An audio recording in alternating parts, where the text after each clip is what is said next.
This is the 10-Minute Teacher Podcast with your host, Vicki Davis. Today we're talking with my friend, William Coach Jeffery. We're just going to call him Coach.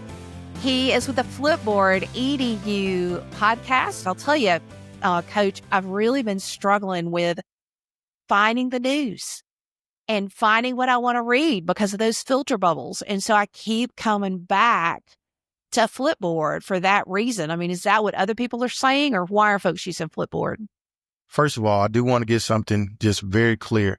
Flipboard does not sponsor my podcast whatsoever. This is all exactly community driven. And because I'm such an advocate for it, they allow me to use their logo and their colors and all of those good things. So to answer your question on why people rely on Flipboard, is because it has been reliable since the iPad has come out. Over the last 10 years, they have been the go-to source for all news outlets. And what I really appreciated is that they vet the sources of the news that filters into their algorithm. And so you can subscribe to any major news outlet or anything on the web through Flipboard. And what Flipboard does is it presents it in a beautiful, organized way. And you can share it with people in a magazine or through a flip. So it was one of the first web tools that you can actually share information and then comment on it in a concise way.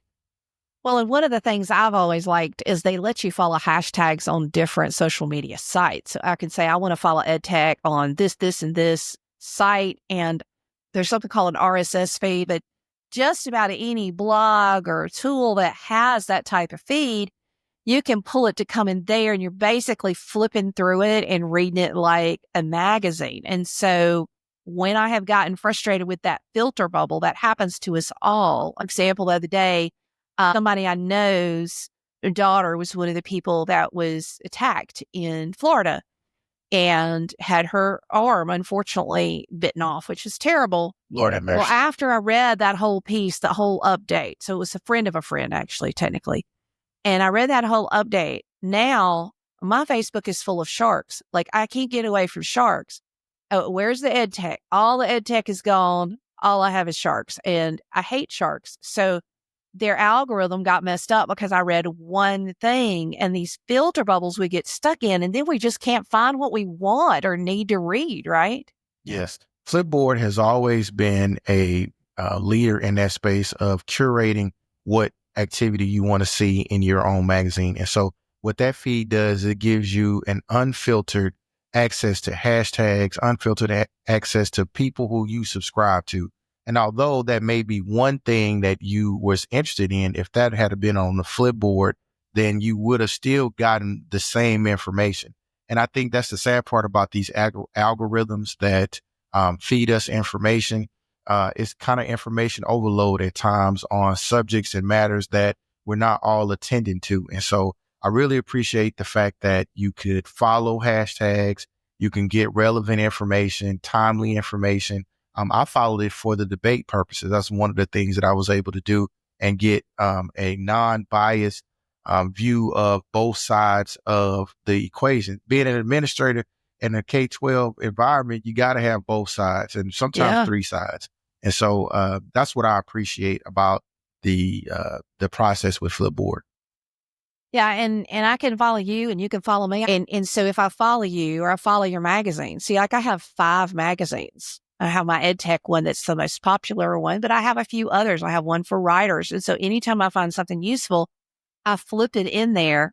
Honestly, as much for others as it is for me, because I can go back and everything is there and flip through it, and it just has meaning. So when I follow you, you not only read it, you flipped it, which basically means you hit a button and you send it to your magazine, and you can add comments. And so I think that there is a struggle with finding the legitimate news that an actual human has vetted and not algorithm type things.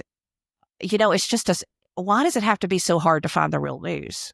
Especially in the K-12 space, you getting information, what's reliable, what's timely, doing professional developments, being able to comment back and forth on research-based articles, best practices.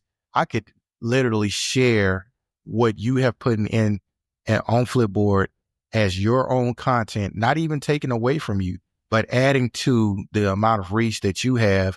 And then it also adds to the amount of reach that I have. And mindset that Flipboard has on their magazine is unparalleled. And even now, they have started something called the Fediverse. It is a way that it opens up the internet. Like on Twitter, you only have your followers on Twitter. And if Twitter goes away, then you lose all your followers. While Flipboard, because it's federated, it opens up the entire web. So you're not just holding on to the people that's on Flipboard, you're holding on to everybody that's attached to that hashtag. And so you're able to move your followers and your influence from hashtag or from company to company. And so it's just a win-win for educators by delivering professional development. Anybody wanting to just follow the latest practices, YouTube, podcasts, it all goes into a Flipboard magazine, and it's a great tool. So when you say Fediverse, spell that for us. It's Fediverse,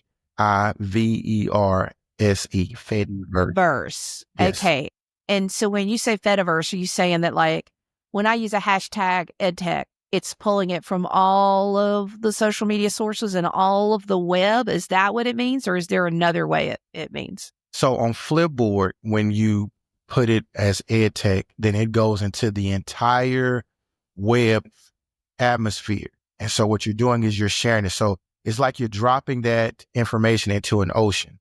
Whereas if you were to drop it onto Facebook or you drop it to Twitter or any other unfederated accounts, then it's like dropping it more so in like a lake. Something I didn't know. That when I write my little comments for an article, I should actually put a hashtag in that comment for that article. And on Flipboard, most definitely. Yeah, on Flipboard. More people will be able to access it on more platforms. Forms. And Oh, just my like goodness. Threads. Yeah. Threads is Facebook's attempt into becoming unfederated. That's why it was such a big deal about Threads, and Threads just moved into that. But whatever you put on Flipboard, you should also be able to find in Threads. And whatever you put on Threads, you should also be able to find in Flipboard. And so as time moves on, it's going to be more unfederated.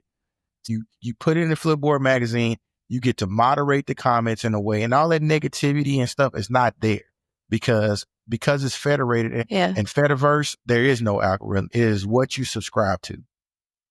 I actually have used Flipboard on the web because you can use Flipboard on the web. That's how I flip my articles. I have a Chrome extension that lets me flip articles into Flipboard. And I think you can actually read Flipboard from your browser, can't you? I mean, I read it on my iPad because I love reading it that way, but am I right? Yes. On any device, Android, web, iPhone, it's beautiful. Yeah. And it's beautiful either way you look at it. Another thing that I like to do is I like to use it on smart TVs. Beautiful. You talking about giving a presentation? Oh, it's nasty. A lot of us, I know back in the day. I guess you mean nasty is good. You know, these words keep changing. Nasty is good in coach's language.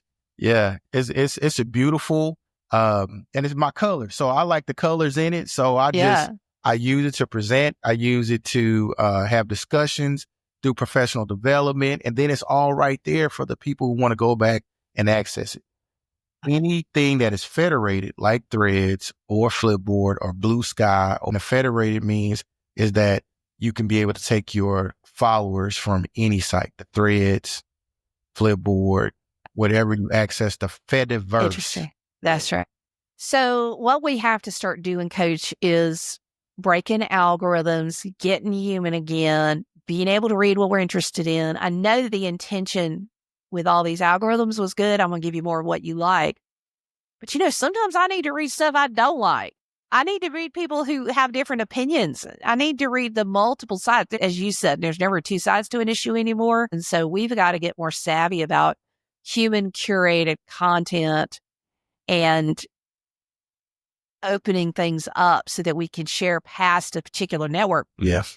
And what I really like about Flipboard is that although I talk about education, I have about 30 magazines, and some of those magazines are barbecue recipes.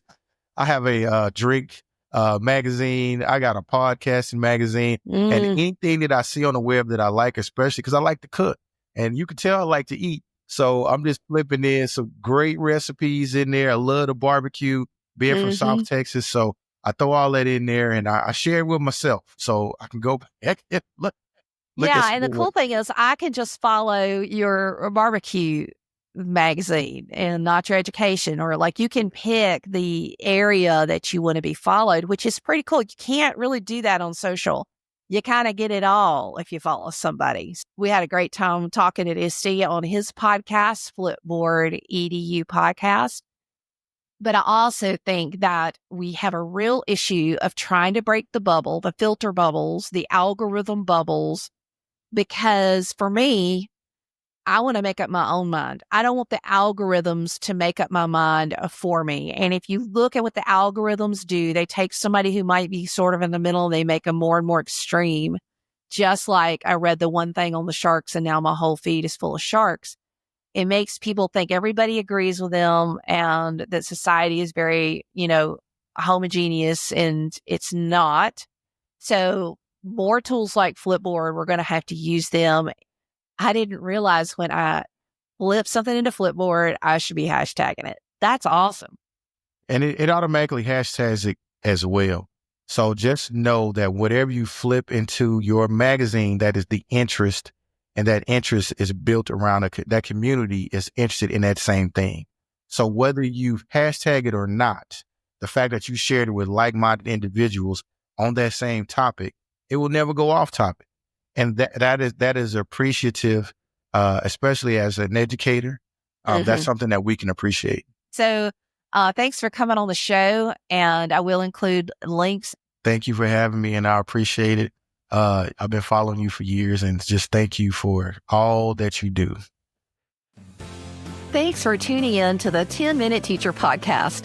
Watch the video version of this podcast and catch my new radio and TV show, Cool Cat Teacher Talk, on YouTube and a radio or TV station near you. Join my Cool Cat Teacher Classroom Matters newsletter at coolcatteacher.com/newsletter. Leave a review if you found this helpful. See you later, educator.